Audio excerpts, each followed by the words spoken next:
para a sua tenda. E foi tão grande o estrago que caíram de Israel 30 mil homens de pé. E, para finalizar, Josué, um versículo só, 18, apenas um versículo, o versículo 1. Diz assim: e toda a congregação dos filhos de Israel se ajuntou em Siló, e ali armaram a tenda da congregação depois que a terra foi sujeita diante deles. E glória a Jesus, os amados, podeis tomar os assentos. Deus abençoe.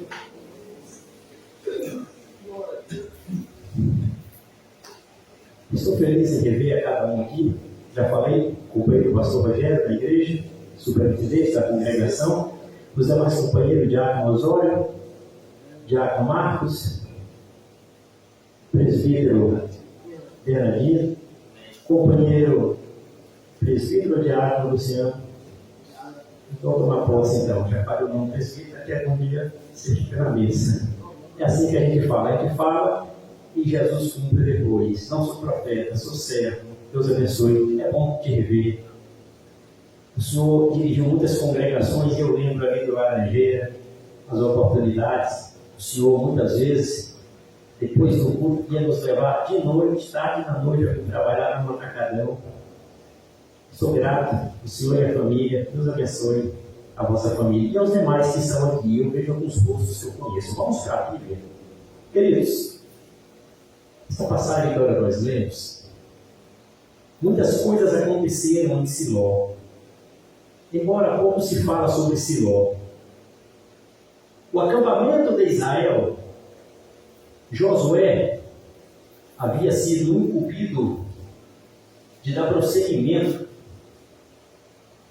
àquilo que Moisés havia iniciado. Os amados sabem que toda pessoa que é chamada, quer escolher, tem hora que quer correr, só não adianta fugir. Pode até ter vontade de correr, a vontade pode até ser que suja, porque é sentimento. Mas a prática não pode correr, não. Na prática não pode até desejar, pode até pensar, mas na prática não pode correr. Moisés até tentou correr.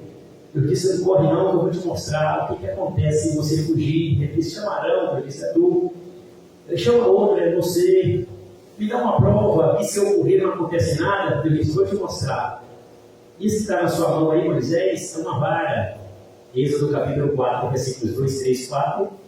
Pega essa vara, que significa seu ministério, que significa seu chamado, que significa essa incumbência que está na sua mão. Solta ela da mão, vai, joga no chão, que eu vou te mostrar o que vai acontecer com você.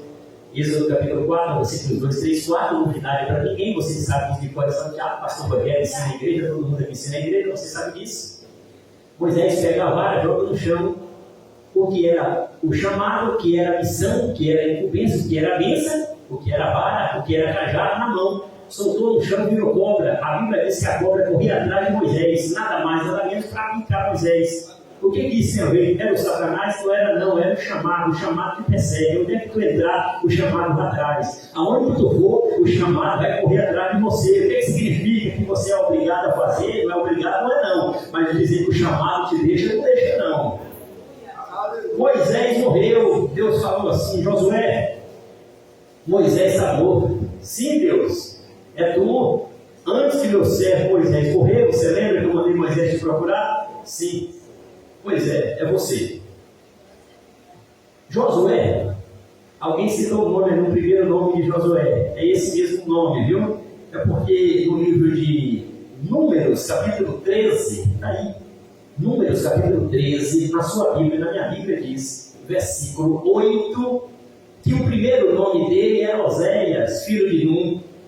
Aí Deus chama ele para a guerra, e quando Deus chama o homem para a guerra, a primeira coisa que Deus faz é mudar. Alguma coisa que Deus faz no homem é mudar. E se for mulher, muda também. Não fica o mesmo, não. Tem uns que é o nome que é mudar. Alguma coisa vai ter que mudar. Tem gente que Deus fala, sai da tua terra, até que endereço o camarada tem que mudar, mas do jeito que está, não fica. Alguma coisa vai ter que mudar. Aí, o seu nome a partir de hoje, cidadão, não vai ser mais Oséias não, filho de Num. E qual é? Aí você vai ver em Números, capítulo 13, versículo 16, dizendo assim, e Moisés, após chamar Josué para a guerra, mudou-lhe o nome de Oséias para Josué. Aí o nome dele veio sido Josué. Ok, beleza. Prosseguindo, os amados sabem que foi uma luta muito grande. O povo de Israel passou 40 anos no deserto. Lá no deserto, os amados sabem que não tinha sapataria, né? Lá ninguém precisava se preocupar com o sapato, porque não tem aonde comprar. Porque no culto normal, e não tem que se preocupar, porque não tinha sapato para comprar. Era o que tivesse no pé, tinha que ir. Então podia sim por tudo normal. E roupa? Lá não tinha negócio de shopping para comprar roupa. Mulher e homem, não tinha. Para ir para culto no deserto, podia ir normal. Ninguém olhava a roupa de ninguém, porque estava todo mundo com a mesma roupa. 40 anos com a mesma roupa. Não nasceu na glória, só na glória. Sapato, 40 anos com o mesmo sapato no pé. Tem alguém aqui com 10 anos com o mesmo sapato no pé? Duvido. Ah, pastor, está lá na sapataria. Eu perguntei da sapataria, falei no seu pé, todo dia. Segunda, terça, quarta, quinta, sexta, sábado, domingo de manhã, de tarde, de noite, de madrugada. Para quem trabalha de madrugada. Israel no deserto era assim, 40 anos com o mesmo sapato no pé. Camarada nasceu, cresceu, a mãezinha colocava um sapatinho no pé, o sapatinho ia crescer normal, não era novidade para ninguém. Por que você sabe disso? De coisa que não posso falar nada novo aqui, é igual a palavra, ela renova. Porque o Espírito Santo tem a empresa de renovar, mas não de mim. Eu não estou aqui trazendo nada novo, mas o Espírito Santo renova a palavra.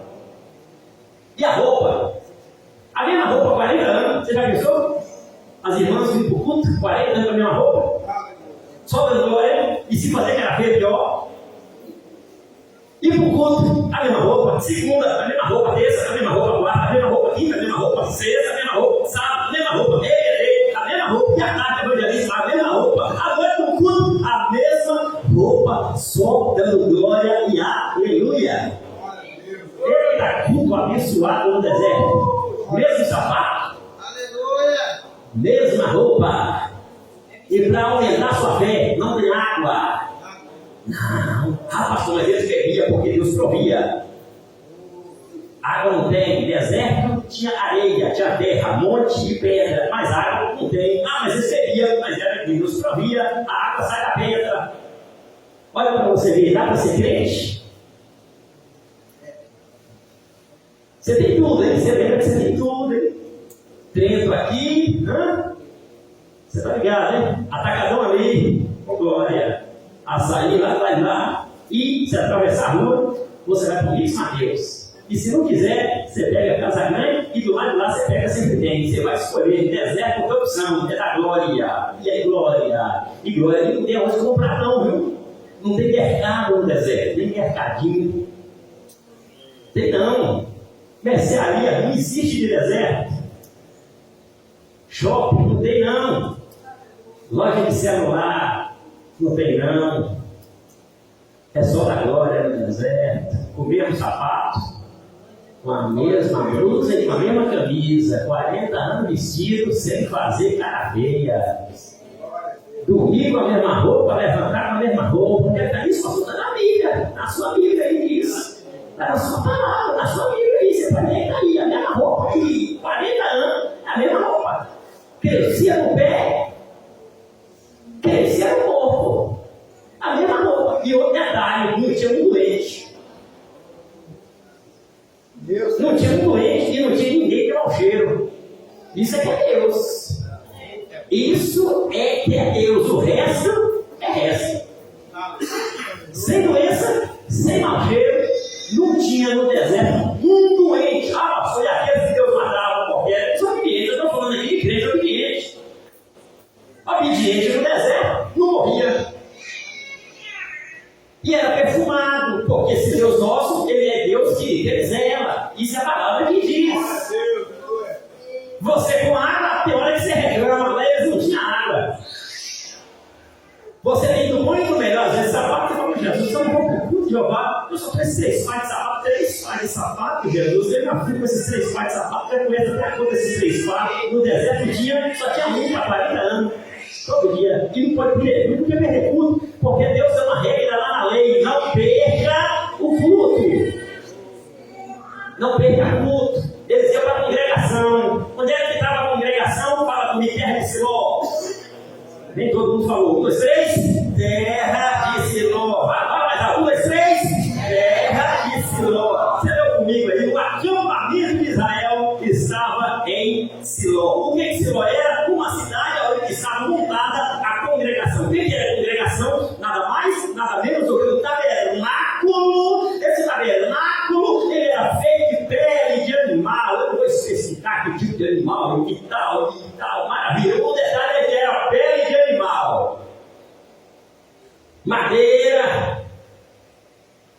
E dentro desse tabernáculo tinha compartimento, tinha cortina de cores azul, de cores vermelhas, cada cor tinha um detalhe, na barra de cada detalhe tinha uma pedra tal, porque Deus, ele pensa em alguém que é detalhista. Você acha que você é detalhista? Não, comparando com Deus, você não é detalhista. Deus é detalhista. Deus queria uma cor tal, uma barra tal, do lado direito tal, uma outra cor, na outra barra do lado esquerdo tal, na parte inferior do inferior uma outra cor, na superior outra cor, no meio outra cor. Deus queria um querubim sobre o propiciatório da arca. Deus queria as cortinas todas bordadas de querubim, uma cor tal. Tinha que estar de um lado, tinha que estar do outro, tinha que ter uma outra coisa por cima do teto, tudo no mínimo detalhe. E se não tivesse detalhe, alguém morria dentro da congregação. Onde é que está isso? Na palavra. 2 sacerdotes morreu. Filho de Arão, você lembra? Lembra? Abiú? Lembra? Fala aí. 2 filhos de Arão. Arão tinha 4 filhos. Eleazar, Itamar, e tinha um tal de Abiú, e tinha um outro aí. 2 foi fazer aquilo que se fala, tem nada a ver não, se Jeová disse que tem. A Bíblia fala fogo estranho. O que era fogo estranho?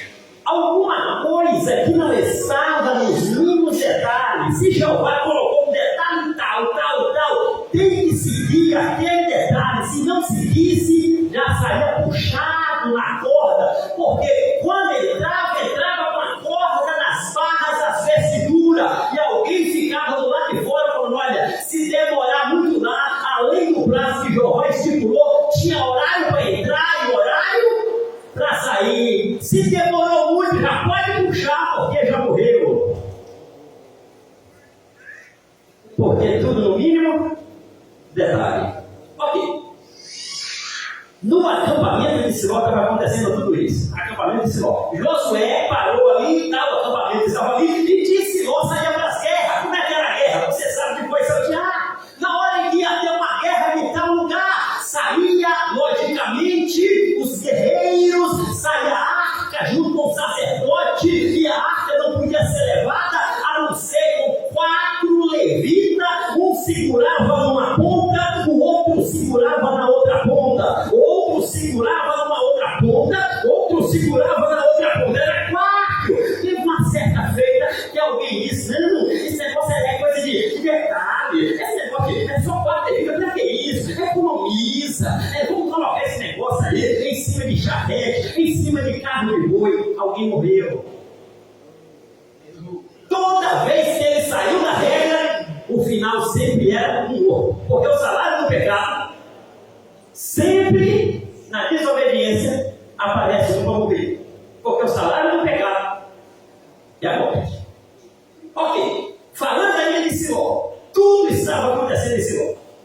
Lá na frente, falamos de Josué, continuou, logicamente, os cultos em Siló. Ia para a guerra, levava a arca, depois devolvia de novo, porque a cortina e o tabernáculo estavam em Siló. Tinha uma outra guerra em tal lugar. Os guerreiros iam, sacerdotes iam, os 4 levitas puxando a arca do Senhor, que era a presença de Deus no meio da guerra. Chegava lá, não estava guerreado, depois devolvia a arca para dentro do tabernáculo, num acampamento chamado em Siló. Aí chegou no livro de Juízes.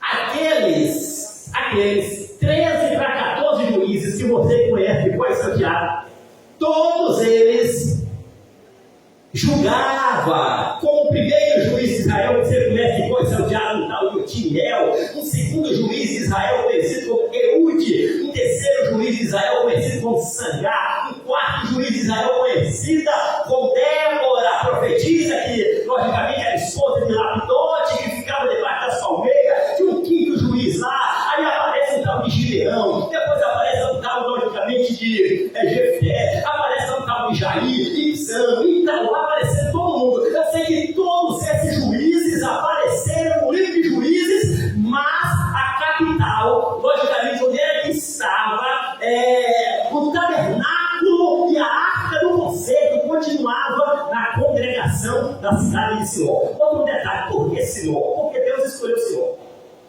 Uma coisa é tentar bater de frente com a escolha de Deus. Se Deus escolheu, não fica questionando não. Aceita. Quem escolheu foi Jeová. Pode aceitar, é melhor. Se bater de frente, vai dar problema para você. Ah, mas Deus escolheu fulano. Escolheu. Deus escolheu o irmão fulano. Escolheu. Deus escolheu você. Você pode vir onde você quiser. Você escolheu. Ah, mas eu tenho o meu livre-arbítrio. O livre-arbítrio de escolhida é da glória. E aleluia. É só esse o livre-arbítrio. Aí a minha liberdade de expressão é só da glória e aleluia. O escolhido não tem muito esse negócio não. O negócio de escolhido é direto com Jeová. Se Deus escolheu você, é você. Aí se correr, tentou, já teve gente que tentou. Não foi por falta de tentativa. Você lembra de um? Para alguém fazer obra, dinheiro não está fácil. Para fazer obra é que fica mais difícil ainda. Mas você sabe muito bem que para fugir de Jeová, por não é que dinheiro aparece, até gente que não gosta da gente, quer oferecer dinheiro para ver a queda de alguém na frente. É sempre assim. O profeta, Deus diz, olha, te escolhi. Sim, Deus, eu sei que o Senhor me escolheu, eu estou fazendo do meu jeito. Eu disse, não, eu quero que tu vai para o país tal. Vai para a cidade de tal país, vai rapaz, sai do território de Israel e vai para outro país, vai. Qual país? Vai para Nínive, rapaz. Vai para Nínive. E ele só falou no coração, não falou nada. É tipo assim, aquele chamado que veio para um, camarada fala, não vou falar nada com o pastor Rogério, não vou falar nada com o companheiro Luciano, já que o Luciano, futuro presbítero, tem que profetizar, não vou falar nada com os demais obreiros, mas não vou também não. Está achando que eu vou? Vou nada. E Deus vai, rapaz, vou nada. Vai, eu sou todo esse negócio, não vou. Quem manda é eu. Mas tu não falou que eu sou seu senhor, rapaz? Você não falou, minha filha, que eu sou seu senhor? O senhor tem que mandar em você. Por que você está dizendo que você não vai fazer nada para mim? Não, porque eu disse, mas então agora Deus deixou de ser seu senhor agora, né? Você agora que passou a ser senhor, é você que passou a ser senhor agora. Porque Deus é senhor, o senhor manda, servo obedece. Tu era servo, deixou de ser servo, tu é servo, deixou de ser servo. Mas ele não vai. O profeta disse, não vou não, falou no coração, não vou, pegou o barco, foi para outro lugar. Ele até tentou ir, Deus deixa até tentar. E ele procurou, como você sabe, foi Santiago no porão, aonde ninguém via ele.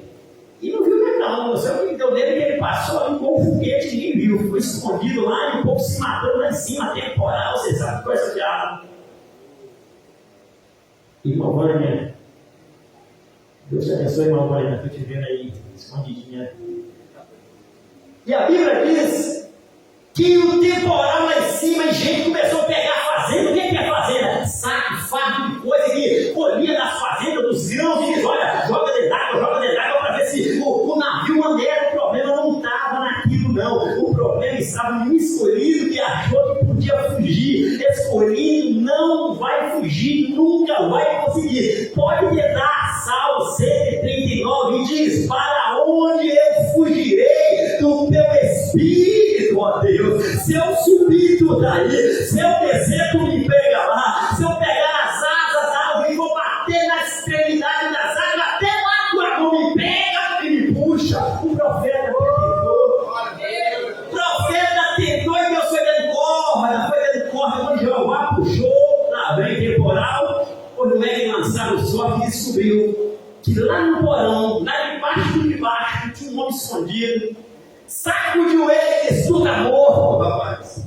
Tá todo mundo lá em cima se escabelando, jogando todo o dinheiro pra fora, e tu tá aí morrendo, tentando dormir, rapaz. Deixa esse sono, rapaz. Tu vai morrer, tentando dormir, levanta, vem usar uma palavra. Tu tem cara de crente, rapaz. Eu conheço crente, ele disse, eu sou crente. Pois é, rapaz. Ser crente dormindo aí, e não fala nada, e nós se acabando, nós morrendo lá em cima, e tu fingindo aí, que tá bem. O que está acontecendo? Fala para nós, dizer, não vou falar, a gente mata. Ele disse, eu vou falar, eu sou servo do grande Deus, que fez o céu, já tem a palavra bonita, mas o que está acontecendo? Você está dormindo esse valor de navio, então, que você serve de Deus Todo-Poderoso. Ele disse, é porque o Deus Todo-Poderoso me mandou eu fazer uma obra, eu estou correndo na obra, não é bonito para você, profeta.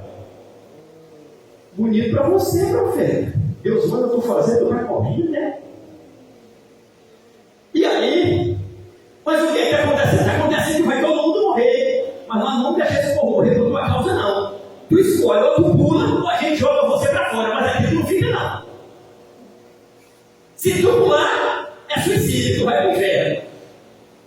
Mas se a gente jogar você, tu tem escapatória. Onde é que tu caiu? Tu pode gritar lá e esse Deus, se ele é todo poderoso, vai ter misericórdia de você. Se você não tiver moral com ele ainda. Pegou ele, jogou ele na água e o peixe já estava de boca. Parece que ninguém falou nada. E o peixe já estava de boca. Não, o escolhido não consegue, irmão. Fugir, ele tenta. Ele tenta. Mas não consegue, não. E não fugiu, não foi muito, não. Teve outro que tentou também. Moisés tentou. A Bíblia fala no livro de Êxodo 4 que Moisés tentou fugir.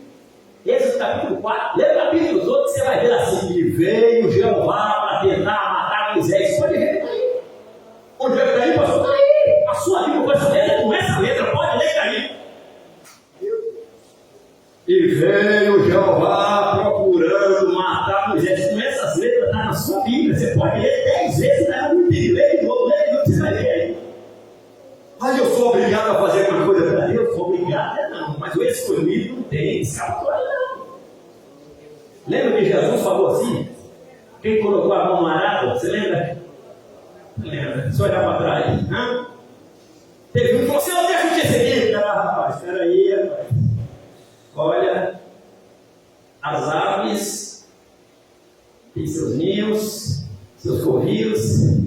O filho do homem não deu orelha na cabeça até que alguém entendeu que era uma casa para morar. Mas no fundo, na teologia da exegese significa: o filho do homem, ele não tem vontade própria. As aves, seu percurso, ela sai voando e volta com aquilo que ela desejava. Ela sai de bico vazio e volta com o bico cheio, porque a presa ela vai pegando lá de lá e traz a presa do seu filhote. Quer dizer, ela tem um percurso que vai e que vem. O filho do homem não tem esse percurso.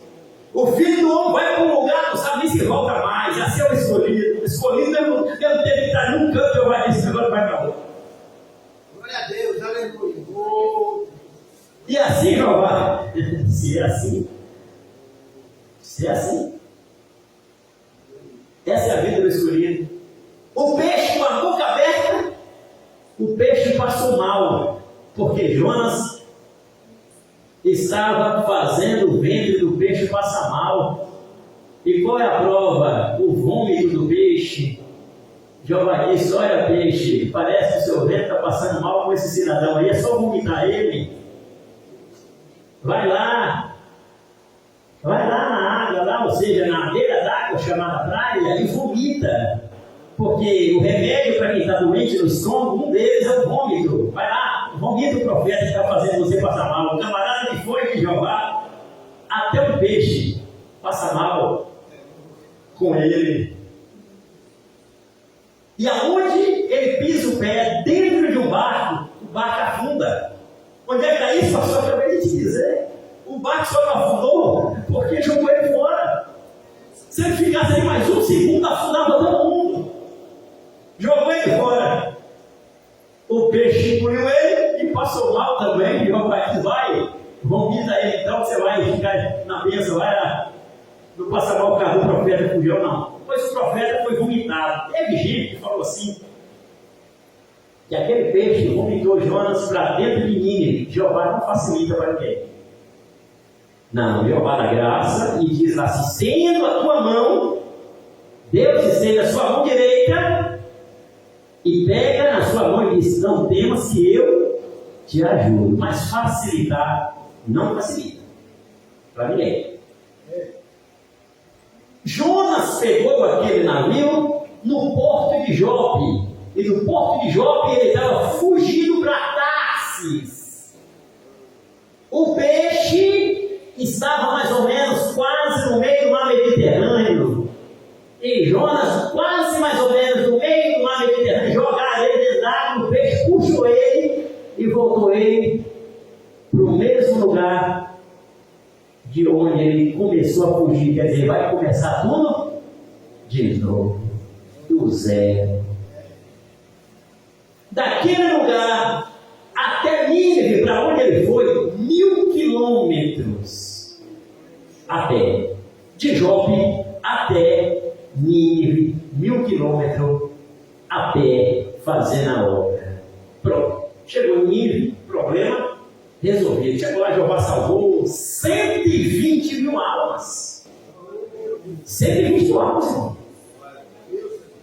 Quando Jonas viu 120 mil almas se convertendo, ele ficou bravo, ficou com raiva. Era para ele dar glória, né? Deus não, ficou com raiva, chegou para Deus e disse: eu sabia que o Senhor é misericordioso, é por isso que eu tentei fugir do Senhor, eu sabia que o Senhor ia salvar esse sangue de alma. Mas o profeta não era para ganhar almas, não, profeta. O profeta parece estar lutando contra as almas.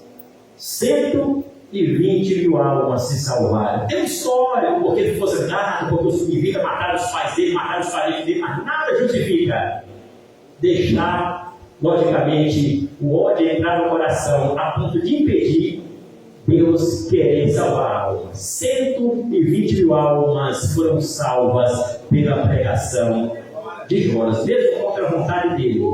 Mas ele pregou. Voltando agora para o acampamento de Siló. Muita coisa aconteceu no acampamento de Siló. Saiu de Josué e foi juiz. Todos os juízes. O acampamento estava em Siló, a arca estava em Siló, o tabernáculo estava em Siló. Até que certo dia começou a dar um problema com os parentes, filhos de um sumo sacerdote conhecido como Eli. O acampamento estava lá, em Siló. A arca estava em Siló. Só que os filhos de Eli não estavam com o coração em Deus. E Eli estava vendo tudo, mas fingia que não via. É tipo assim: eu posso ver qualquer problema, eu só não posso me calar diante de Deus. Ah, pastor, mas eu não posso ficar procurando polícia, eu não posso estar procurando justiça para delatar tudo que eu vejo. Mas você tem 2 joelhos, eu tenho 2 joelhos que eu posso colocar no chão e falar: Jeová, não estou aceitando isso. Olha, Jeová, ó, eu não aceito isso. Olha, eu não tenho para onde recorrer, eu não tenho para onde falar, eu não tenho a quem, logicamente, relatar isso. Mas eu não estou aceitando isso, meu olho está vendo, eu estou percebendo isso, Senhor, isso não está certo, não. Podemos protestar. Só que Eli não fez isso, não. Ele não protestou, não. Eli começou a ver muita coisa acontecendo na porta da igreja. Onde é que está isso? Está no livro de 1 Samuel. Eu estou falando de Siló. Lá em Siló estava o acampamento, estava a congregação, estava a arca da aliança dentro do tabernáculo em Siló. Eli via tudo, mas não falava nada. Eu posso não procurar os órgãos de justiça para denunciar coisas erradas que eu vejo, mas eu posso colocar meus 2 joelhos no chão e denunciar: Jeová, eu estou vendo isso, não está certo não. Jeová, eu não estou concordando com isso não. Jeová, olha, sua obra não vai prosseguir com isso não. Jeová, dá graça aos nossos pastores, Senhor, dá graça para mim também que estou na frente de igreja, porque não está fácil também não. Eu posso denunciar para Jeová, mas eu não posso me calar. Eli se calou. O profeta chegou, veio um profeta anônimo e disse: olha, Eli, daqui tantos dias Jeová está entrando com juízo diante de ti. Eli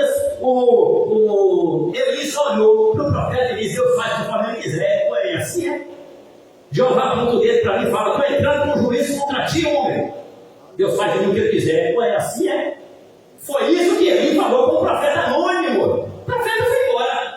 Depois Deus levantou uma criança conhecida como Samuel, filho da irmã. Ele disse: olha, Samuel, tu é pequeno, já aproveita que tu está pequeno aí e já vai aí ganhando uma moralzinha do seu ministério, já entrega essa profecia lá para ele. Aí estava aquele negócio todo, chegou a profecia. E o que foi, meu filho? Que Deus falou para você: olha, Eli, sumo sacerdote, Deus mandou dizer que o que vai fazer na sua vida, na sua família, vai tinir as orelhas de todos os habitantes de Israel. E pois é, porque Deus manda te dizer que tu está vendo tudo e tu está fingindo de cego, fazendo de conta que não está vendo nada. Meu Deus. Ele olhou para o profetinha Samuel pequeno e disse: Deus faz de mim o que ele quiser. Não é assim, é? Não era o momento do sumo sacerdote para o joelho para Jesus: Deus, tem misericórdia de mim. Foi isso que Davi fez quando o profeta colocou o dedo dele e disse assim: olha, o juízo vem sobre ti e a morte vai te pegar. Ele colocou o joelho, pediu perdão. Aí o profeta já me deu a certeza na hora, porque na hora Deus não deu a certeza, está vendo inteligente. Sabia que Deus tem misericórdia. Pensa no ser que sabe que Deus tem misericórdia, era Davi. O prazer de Deus não é aplicar juízo, embora ele aplica. Ele aplica juízo, mas o prazer de Deus é perdoar, é amar. Mas para Deus fazer um perdão de misericórdia, alguém tem que querer o perdão. Davi pediu, só que o sumo sacerdote Eli não buscava perdão. Quando viu uma sentença, ele falava: Deus faz o que ele quiser. O sumo sacerdote é isso? Vai ser assim mesmo? Foi todo mundo para a guerra, leva a arca da aliança, levou. Eita, e fizeram aquela coisa toda, os filisteus veio. Israel tinha mais chance de ganhar a guerra, mas não tem como ganhar. Por quê? Porque um sacerdote, que era um filho do sumo sacerdote, estava aprontando dentro da igreja, e na porta da igreja, todo mundo sabe que tipo de coisa que ele estava fazendo, porque está no livro aí, 1 Samuel, você sabe. E o Eli, que era o sumo sacerdote, sabia de tudo, mas fingia de sério. O profeta falou: vai vir juiz, vai vir, Deus faz tudo o que ele quiser. Olha isso, né?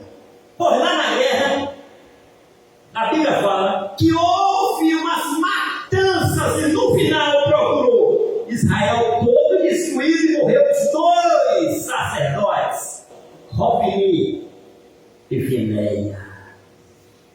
Morreu. Alguém morreu, chegou diante do sumo sacerdote, ele diz: olha, Israel perdeu a guerra, tá bom. E o que mais? Olha, a arca de Israel foi roubada. E rapaz, pois é, começou a chorar. E os seus 2 filhos, Hofni e Finéias, morreu. Ele ia sentado na cadeira, caiu para trás, quebrou o pescoço e morreu. A sua nora, esposa de Finéias, estava de parto e deu à luz a um filho que nasceu com o nome de Foi-se a glória de Israel, e acabou. E depois disso tudo, Deus não quis mais que a arca voltasse para a cidade de Siló. Dali, os filisteus pegou a arca e levou para a terra de Asdod. Lá em Asdod tinha o templo de Dagon.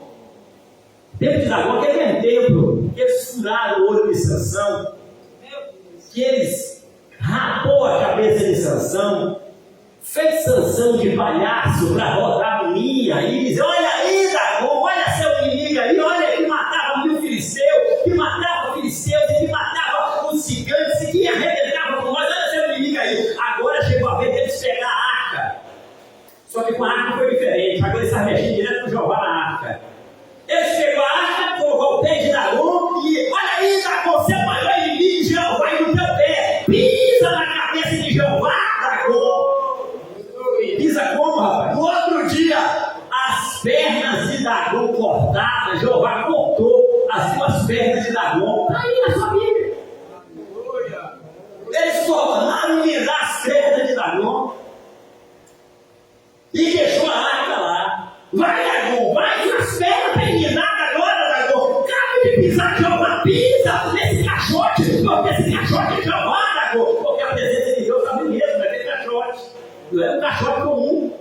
Teve uma certa feita que pessoas olharam para dentro desse caixote. Deus matou 50 mil homens e foi 50 defuntos para o cemitério na mesma hora, porque olhou para dentro do caixote. Só porque olhou, Jeová matou 50 mil. Onde é que está isso? 1 Samuel 6:19. Onde é que está ali? 50 mil defuntos que Jeová mandou para o cemitério na hora. Só porque olhou para dentro do caixote. Está aí na Bíblia. Novidade para ninguém. Pisa, Dagon, vai, pisa o quê, rapaz? No outro dia, está escrito lá: Jeová cortou a cabeça de Dagon. Quando eles foram na frente, Dagon pisando no cachorro, que era Jeová, que nada, era a cabeça de Dagon rolando dentro do templo de Dagon. Ele sabe: tira esse cachorro daqui, esse Deus é poderoso, tira daqui. E foi rodando esse cachorro, tira a arca daqui. Aí ele passava, tira minhas olhos, leva para cá. Não, aqui não, porque onde essa arca passava, os outros ficavam com hemorroida, está na palavra. Você, hemorroida, mulher parada de dar um filho. Tira daqui, e foi tirando. Chegou lá em Gato, tira daqui. Gato só tinha gigante, até os gigantes morreram no caixote. Gato só tinha gigante, onde é que está isso na Bíblia?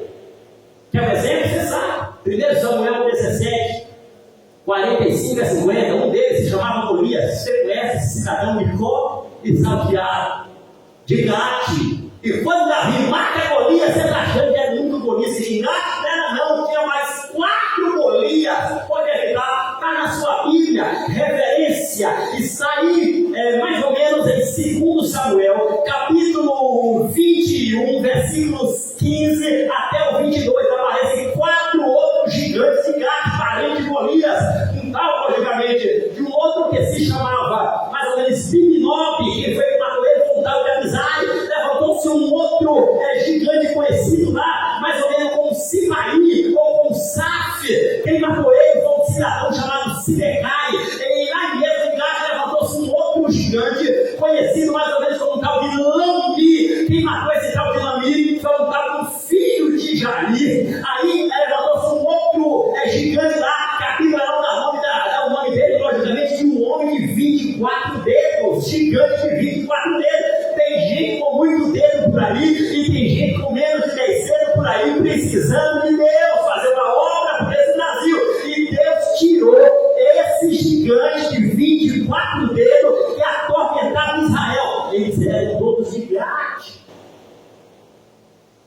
Saiu, para finalizar, a Bíblia diz: a arca sai de Gate e a arca vai para Hebron. E aonde passava, já estava fazendo toda a pestilência. Tiraram de lá, levaram a arca, os filisteus colocaram a arca em carne de boi.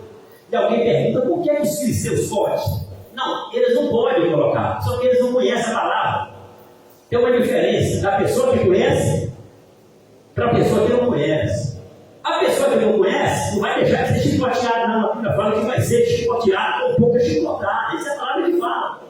Aqueles que conhecem vai ser chicoteado com mais chicotada. Porque a Bíblia fala que o juízo não começa na escola. Não.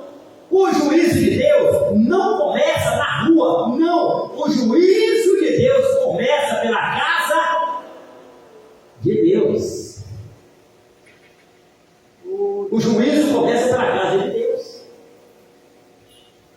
A Bíblia diz que os filisteus colocaram a arca em cima de carros de bois. E não aconteceu nada com eles, porque eles não conheciam a palavra.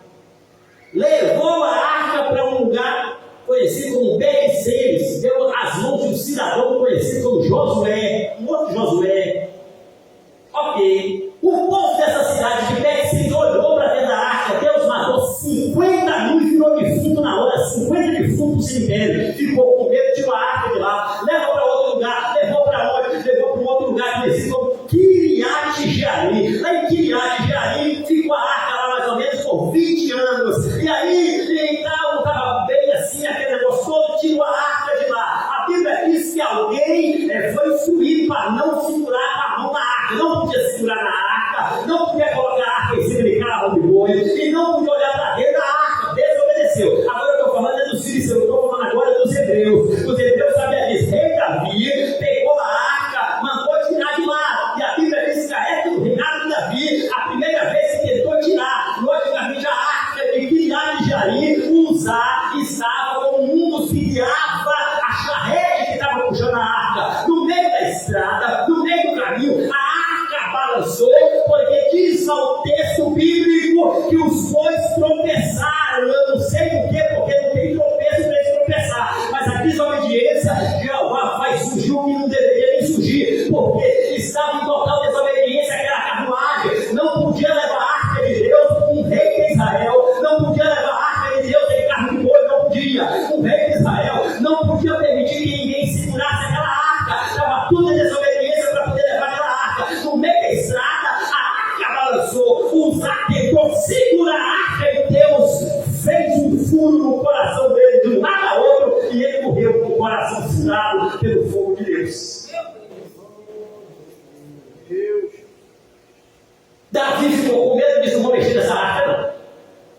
Ficou lá a arca, ok, na casa de Obed-Edom. Dias depois tirou de lá e levou para Jerusalém.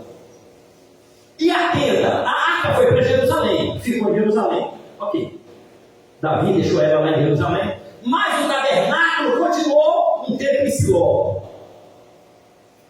Nas épocas do finado do reinado de Saul, saiu logicamente de Siló a arca e foi para Nob. De Nob estava o sacerdote Amelec. Na época de Davi, a arca estava no território da colina de Gibeão. Já na época de Salomão, tiraram, logicamente, o tabernáculo da colina de Gibeão e deixou tudo dentro do templo de Jerusalém. Agora chegou no Novo Testamento, estava tudo na mesa. Agora a arca já não estava mais no Novo Testamento, porque quando na invasão de Babilônia subiu a arca. Até hoje, ninguém sabe no mundo aonde está essa arca que Moisés fez no deserto. Até hoje não sabe. Tem um monte de conjectura, o YouTube fala uma coisa, a rede social fala, mas não tem. Ah, foi Jeremias que se escondeu numa montanha fulana de tal, perto de uma lei, não se sabe com exatidão. Só se sabe que dentro do céu, a Bíblia fala no livro de Apocalipse, foi aberto o templo de Deus dentro do céu, e a arca apareceu dentro do céu. Se é a mesma, ou se é logicamente um exemplo dentro do céu, só se sabe que a arca apareceu lá. Aleluia! E no Novo Testamento, Jesus Cristo apareceu como um verbo que se fez carne e habitou entre nós, e nós vimos a sua glória como a glória do unigênito do Pai, cheio de graça e de verdade. Muita coisa aconteceu lá no passado para poder ser um exemplo no Novo Testamento. E Cristo veio, logicamente, aprovando muita coisa do passado e desaprovando muita coisa do passado também. Um outro exemplo, para me entregar o microfone por um minutinho aqui, é que Davi, certa feita, sentiu fome e chamou o sumo sacerdote lá de Aimeleque e disse: olha, eu estou logicamente com fome com os seus ombros. Olha, tu não pode comer porque não tem pão dentro de casa, só tem pão aqui sagrado que só pode comer na hora do sacrifício. Mas vou abrir uma exceção: os homens estão de santificação e são aí comer o pão, mas não morrer. No Novo Testamento está escrito que os discípulos de Jesus também comeram pão no dia de sábado. Chegaram para Jesus e disseram: olha, os seus discípulos estão fazendo trabalho no dia de sábado. Eles entraram na seara para comer pão. Olha para você ver, Jesus disse lá no Antigo Testamento, como Davi também, logicamente, sentiu fome, ele entrou, logicamente, e pediu permissão para comer o pão sagrado que ele não podia comer, mas Deus entrou com misericórdia. No Novo Testamento, Deus entrará com misericórdia. Tem muita coisa que Jesus aprovou e tem muita coisa que Jesus também não aprovou, mas que Deus possa iluminar nossa vida, o nosso coração, sempre para poder andarmos nos detalhes que Deus escolheu para nós seguirmos, andarmos de acordo com a palavra que Deus logicamente escolheu para nós seguir a palavra, a nossa única regra de fé e prática. Deus abençoe o companheiro superintendente presbítero Rogério, concluda a igreja. Graças a Deus. Quantos receberam essa palavra em nome de Jesus? Palavra de Deus, Deus continue falando poderosamente. Vamos ficar sobre os pés, leve a paz também a vossa congregação, nossos companheiros ali. Deus abençoe poderosamente. Vamos descansar, amanhã tem malutinho, Deus quiser. Vamos orar com o nosso presbítero verdadeiro. Eu saúdo pelo Pai, Senhor. Vamos, meu Deus eterno Pai, estamos gratos aqui, meu Deus, por essa palavra, meu Pai, que o Senhor nos concedeu de ouvir hoje aqui, abençoado, meu Pai, pelo teu filho, meu Pai, abençoa ele, acampa hoje ao derredor, como seus teus seres, meu Pai, leva de volta para teu lar, e abençoa, meu Deus, essa palavra em cada coração que ouvimos hoje, meu Pai. Por isso, meu Pai, eu te peço, te agradeço em nome de Jesus. Graças a Deus. Meus amados irmãos, vamos à bênção apostólica. Que a graça do nosso Senhor e Salvador Jesus Cristo, o grande amor de Deus, nosso Pai, as doces consolações do Espírito Santo, seja sobre a vida do Fabiano e de toda a igreja. Que tenha uma noite de paz no sono dos justos, se assim concordam, não digam amém.